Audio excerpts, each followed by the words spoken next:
Hi, I'm Grainne O'Keefe. Welcome back to my kitchen. Today we're going to be cooking Francis Street Côte de Boeuf. So it's been dry aged on the bone for 21 days and then matured up to 35 days. Got that beautiful dry aged colour, slightly dark red with the lovely bits of marbling going through it.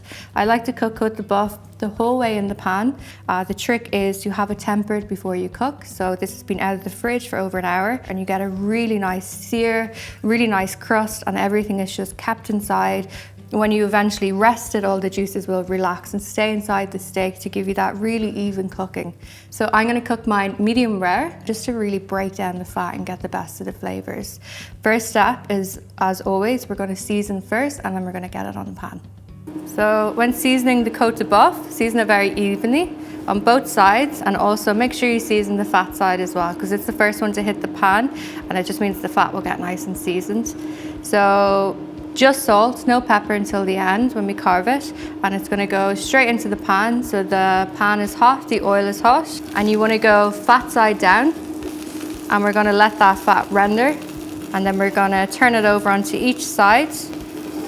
And then we're going to keep turning it every minute or so, and then we're going to finish it with some butter, thyme and garlic. The Côte de Boeuf is pretty much nearly there. The last step is just to add in a little bit of butter, garlic and thyme. So I'm going to turn the pan down, because when you put the butter in, you don't want it to burn.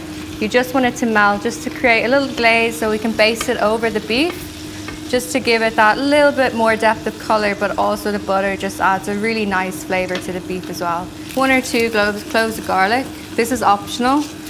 I just like the flavour of the garlic when it mixes in with the butter, and it makes a really nice sauce to just pour over at the end. So just smash the garlic with the back of your knife. You can keep the skin on and then put it straight into the pan. A little bit of fresh thyme, just a couple of sprigs. Turn your beef. You can already see the difference in colour. We're just going to baste it. And then we're going to rest it. So this will take about 15 to 20 minutes of resting. And then just onto our tray. And then just pour your garlic butter straight on top.